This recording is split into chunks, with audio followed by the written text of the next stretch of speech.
Morning, Sharon. Hey, Joe. Great tie. Thanks. Look at them, blissfully unaware. They have no idea that there are threats their security and observability tools simply can't see. Leaving their hybrid cloud environment vulnerable, which means they could get caught with their pants down. Only Gigamon can supercharge your security and observability tools with network-level intelligence, allowing them to detect unseen threats and mitigate risk. Okay, any questions? Without deep observability from Gigamon, your existing tools can leave you with true vulnerability and a false sense of confidence. Bill, sorry to interrupt your board meeting. We've been hacked. Hacked? Really? Not on my watch. Gotcha! You joker, you! Don't get caught with your pants down. Get Gigamon and get deep observability.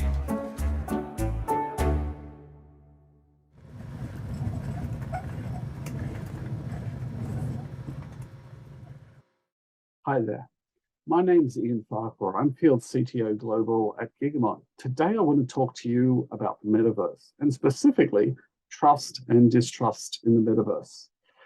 For those of you who don't know who Gigamon is, we are the recognized leader in deep observability. While the actual structure of how we're going to all implement the metaverse and provide services into it are still very much a work in progress, it will definitely involve a public cloud, probably private cloud, and hybrid infrastructure as well. The ability for us to observe these environments, to secure them, to maintain them, to operate them, to make sure they are performing adequately to meet the needs of our users, requires us to be able to observe them. And deep observability is the ability to see the operation of these environments for those purposes, to manage them, to secure them, and to make sure they're operating for our users.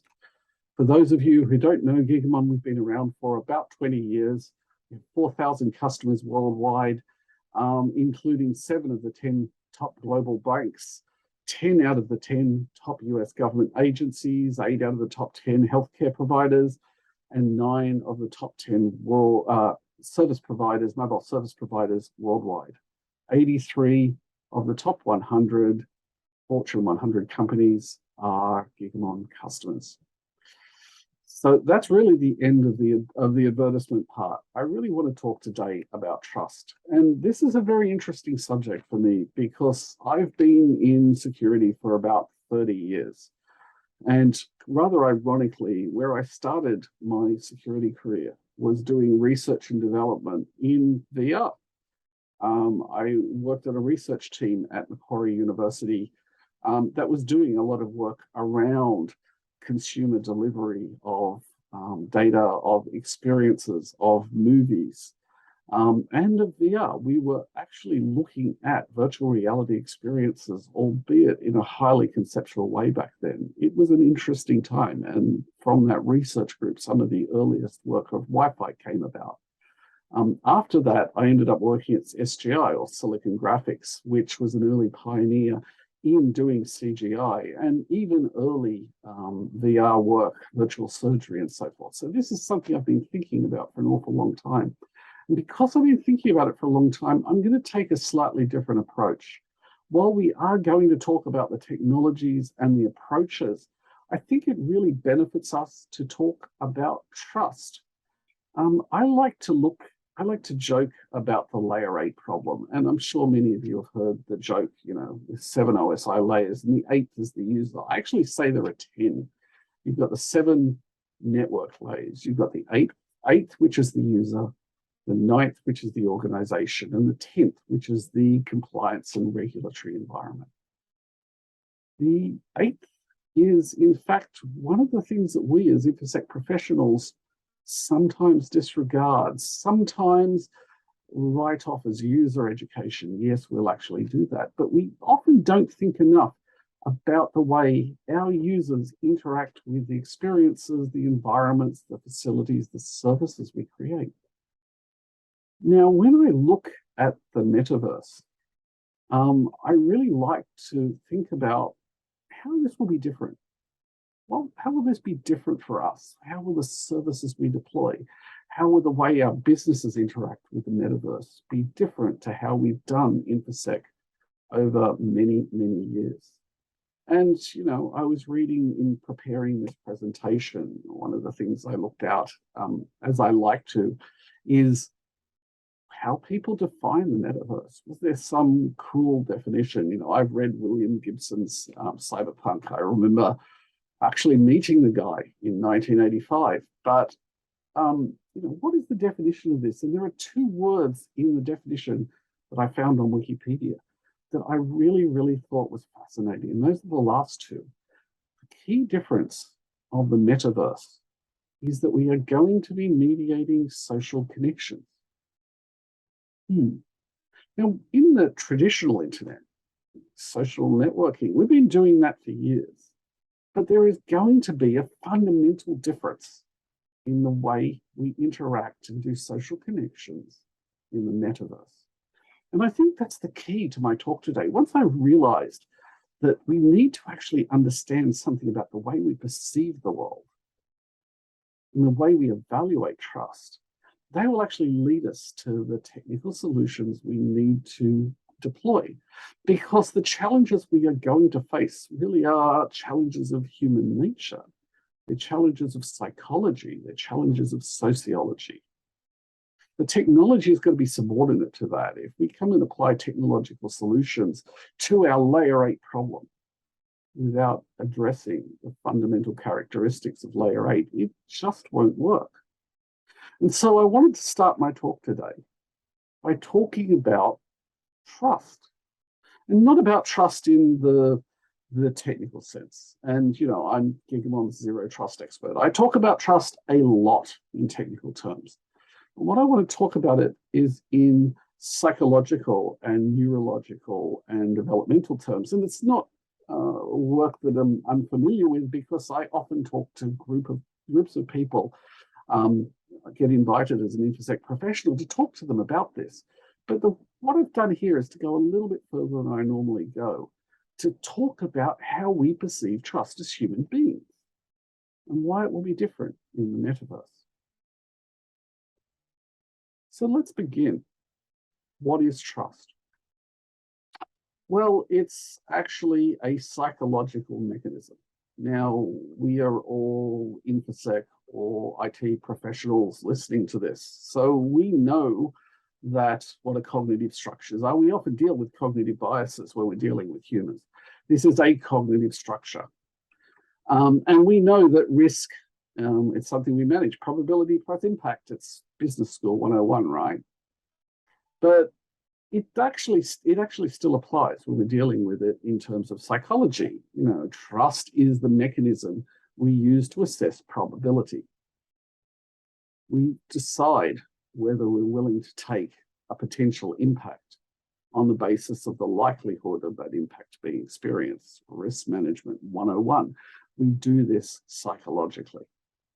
That's the fundamental issue we are dealing with now. Now, I went and did some research, and there is this really interesting paper, and I really recommend it to you all.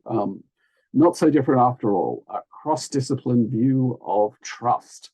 And it gives this extremely formal definition, and it is about interpersonal trust. But you know what? That's actually kind of relevant here, because in the metaverse, we're talking about technology-mediated social interactions. So trust is a psychological state comprising the intention to accept vulnerability based upon positive expectations of the intentional behavior of another. And that might actually apply in the metaverse, whether we're dealing with a real person or a non-person entity, a chatbot, an AI or something. Nonetheless, the same techniques will apply, as we will see a little bit later. So it's a psychological state. There is another definition that's a little bit tighter, and I quite like this one.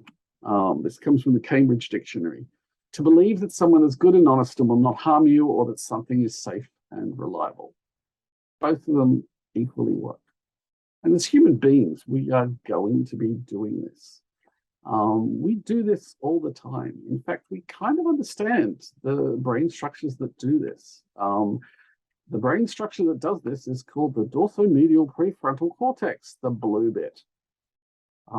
This is the first time I've run through that presentation where I have not fluffed the name. I am very proud of myself.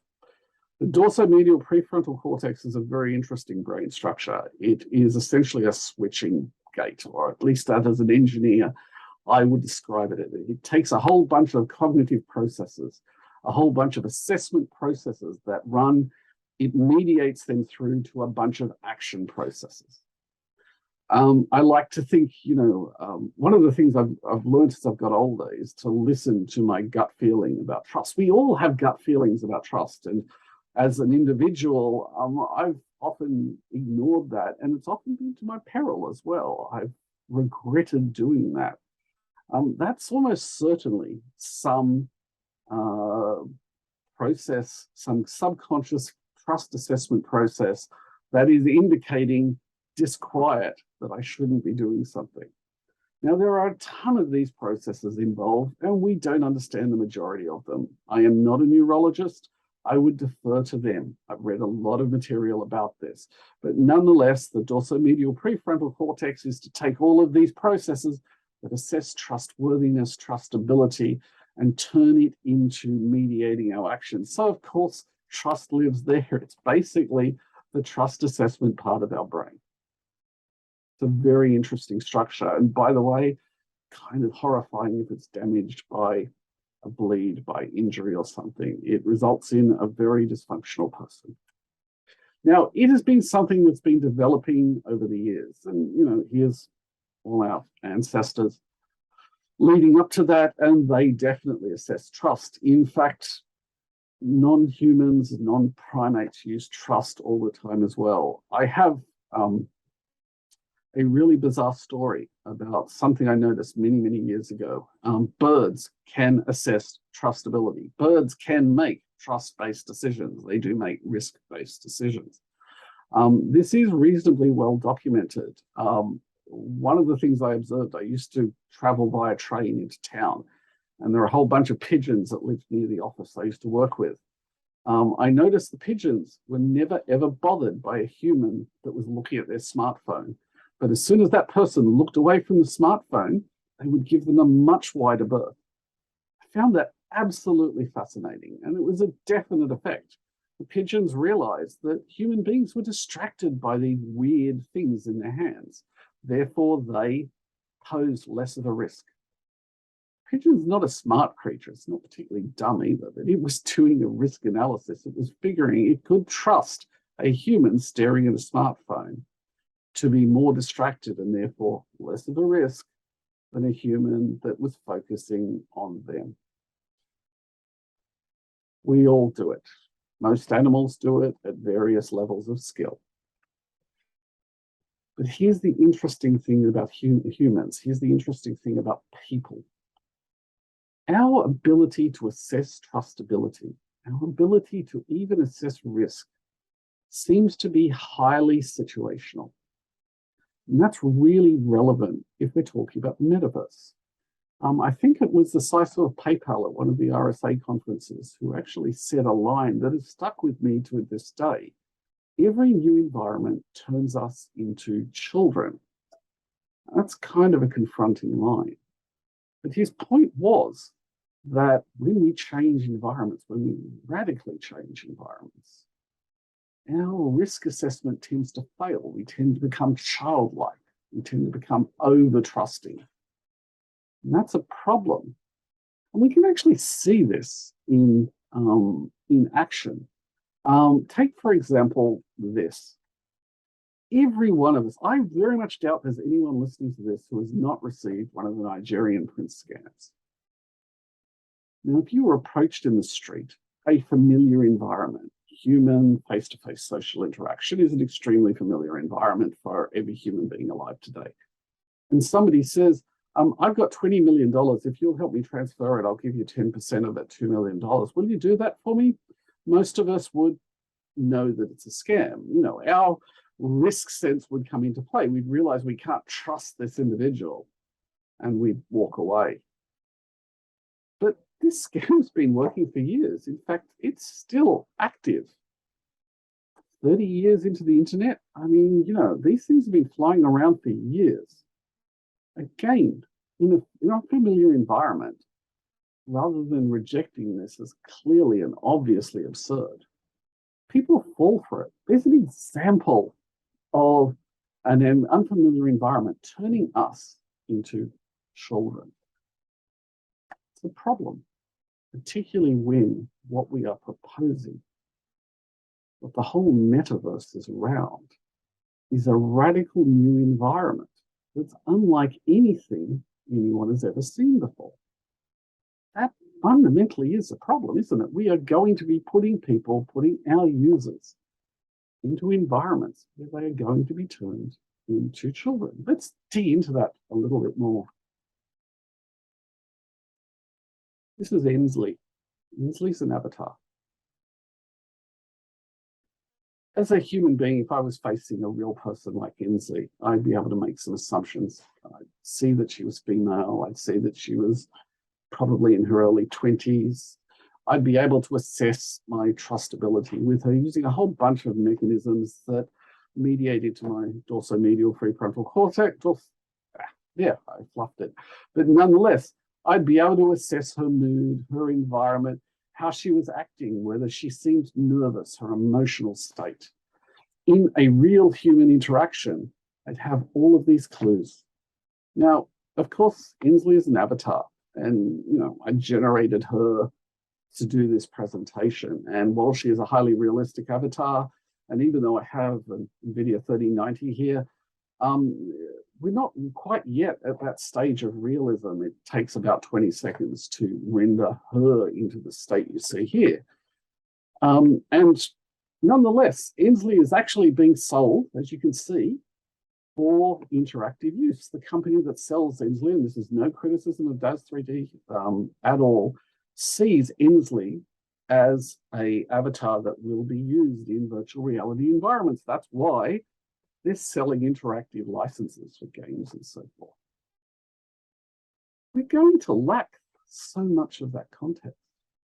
Our users might be dealing with Inslee, and they might make the assumptions that Inslee is a 20-something woman, but she could also be a 50-something man or a 14-year-old girl playing someone older. And there are many, many bad outcomes that I'm not going to go into here, why that might actually be an issue. I suppose it's, Inslee mightn't even be human. I mean, it's cliche, this wonderful cartoon from the 5th of July, 1993 in the New Yorker magazine. On the internet, nobody knows you're a dog. And that's absolutely true. Rather prescient cartoon, this one. But what about a chatbot? I mean, I'm nowhere near qualified enough to understand the issue of whether this AI was sentient. Certainly one researcher who was later laid off believed that this chatbot was sentient. People who have much more experience than me find this very, very unlikely. But nonetheless, this chatbot clearly passed the Turing test. And for those of you who don't know what the Turing test is, it was a test proposed by Alan Turing to detect sentience. This could pass the Turing test, at least with one researcher who became convinced it was sentient. It may be that avatars will be backed by chatbots. In fact, many of us actually might want that. We might be providing services using that. The reality is that our sense of trust, our ability to actually assess trustability, our users' ability to assess trustability in the metaverse might be seriously compromised by our own cognitive habits. Now, at this point, you might be saying, okay, Ian, that's just fine. But risk is also about impact, right? And it's the metaverse. What will the impact be? And you know what? That is a reasonable argument, but I don't think it's an actual argument you can make because, frankly, we've already seen huge impact from online activities. The metaverse will be no different. Aside from the direct financial impact, you can have emotional impact. I am absolutely certain somebody will fall in love at some point with a chatbot and be devastated by it. We all know that this will happen at some point. There will definitely be scams and cons and absolutely everything else that will go on under the sun, and real world consequences will happen. Therefore, while trustability might be messed up, the impact will still be there. And that means we still have a risk. We need to fix this. Now, please understand, when I talk about this, I'm incredibly excited by the idea of the metaverse, the ability to provide experiences for people that are so much richer, and particularly for people who might not have the ability to do that, disabled people who might be able to explore new vistas. It will be an incredible thing, but we need to fix the trust issue. So now we're going to get to the point where I talk about technology solutions.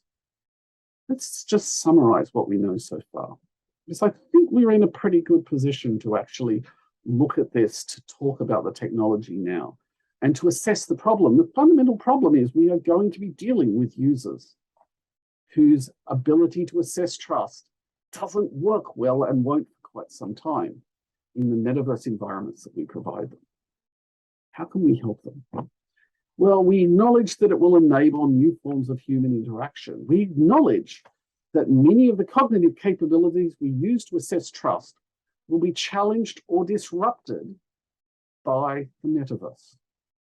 Okay, we need to understand that malicious parties will use the metaverse to exploit people. Okay, is that a definite? Well, let me just say this. In preparing this presentation, I tried to think of any major or minor societal change, which the metaverse will be, that hasn't been exploited by criminals and con artists. And I came up I spent like half an hour thinking about it. Is there a single one that hasn't been? The answer is no. This will happen. We just need to assume it. Like everything, it has good and bad. There are very few technologies that are universally good or universally bad. The metaverse will be no different. We need to take the good and acknowledge and deal with the bad. By the way, one prediction, and I'm going to call it out here because it does relate to some technology solutions and things we should be doing as individuals. We will see the metaverse enable a new level of toxic behavior from a subset of users. Do you think Twitter is toxic? I guarantee you the metaverse will be much, much worse. As individuals, we need to acknowledge our limitations, see the problems, and learn new skills as an individual. So what about the technology solutions, the core of what I want to talk about today?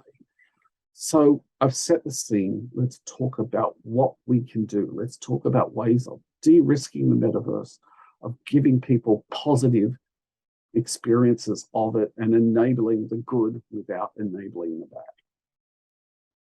So firstly, we need to acknowledge the layer 8 problem, the person problem. You know, we joke, payback, problem between chair and keyboard. No, the opportunity is between the chair and the keyboard. We need to acknowledge them and deal with them. So firstly, yes, user education isn't perfect. I'm a big fan of user education, but let's build user education into our processes. That's not only for our staff, but build educational experiences that builds the ability to deal with trust, taking them from children and helping them to grow up. You know, I have heard people criticize user education and say, yeah, but you still get a 10% failure rate. I will take a 90% success rate any day. Let's do that. Secondly, let's work with behavioralists who understand this. I'm a technologist. I read a little bit about psychology. I read a little bit about sociology. Let's actually hire people. If you were a company looking into deploying stuff on the metaverse, hire some psychologists and behavioralists who understand this and can point out problems before they occur, or develop the capability in-house, either way. Anticipate toxic behavior from a subset of users, because we all know it's going to happen. Here's the big one. Give our users the tools they need to successfully detect lack of trustworthiness. One of the things that really frustrates me at the moment, particularly around large social media companies, is when you have something that's gone wrong, how difficult they make actually getting it resolved. One of the things we can't do, we know bad stuff is going to happen. Let's build well-advertised channels to allow people to report complaints and deal with those problems. Some of the problems that they are reporting are people or organizations such as threat actors we might want to deal with. So let's make finding them really, really easy and hearing about them. And if we do deploy non-human entities, non-player characters, let's make sure that we deploy them in an ethical way so that people don't mistaken them for humans. Let's call it out. This is a chatbot. Let's not make it confusable for an individual. Let's make the thing a robot, and let's make it very clear that you are not dealing with an individual. Okay, let's get to some more technology. Build the security controls in at the early or pre-design phase. Built-in is always better than bolt-on. The metaverse is an entirely new environment. For years, INFOSEC engineers have been complaining about, oh, we're always bolting on security. Yeah, let's use this as an opportunity to build security in from day one. Let's make every gate of our development processes deal with security. And that just makes so much sense in this new environment. And by the way, zero trust, as much as I didn't want to talk about technology, will be part of this. When you're building your infrastructures, build them around zero trust principles. Use SP 800-207. It's a nice, easy read, really simple principles to follow.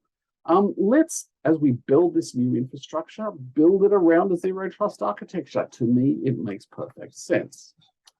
Now, when we're dealing with adversaries and threat actors, they're going to be using the metaverse via the network. Let's not forget that those networks, we have lots of infrastructure around detecting and identifying the behavior of these threat actors. Let's deploy that into our infrastructure. And by the way, if we've built zero trust in already, we should have built a user and entity behavioral analytics model into our infrastructure that should allow us to detect the aberrant behavior that will be correlated with a threat actor inside the metaverse. Again, going back to the comment before, if we build it in from the start, not bolt it on later, it'll work a lot better. I talked about layer 8 and layer 9 being the organization and 10 being the legal and regulatory environment. This is more about layer 10. We will be using international infrastructure. We will probably not just be building infrastructure that runs in our home country under our own set of laws.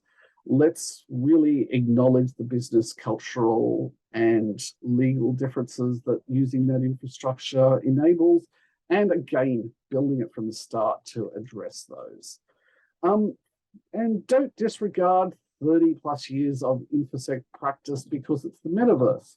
Defense in depth, the assumption of compromise, deperimeterization, all the things that we know are correct when we're building a metaverse infrastructure still needs to apply. Just because it's the metaverse doesn't mean we just drop all of that stuff that we knew. Let's build that in. And again, we're doing it to zero trust principles. They're all built into that. Finally, visibility is key. And we at Gigamon have this saying, you can't secure what you can't see. You need observability of your infrastructure. If you have no observability or limited observability, the part of your infrastructure you cannot see is a risk.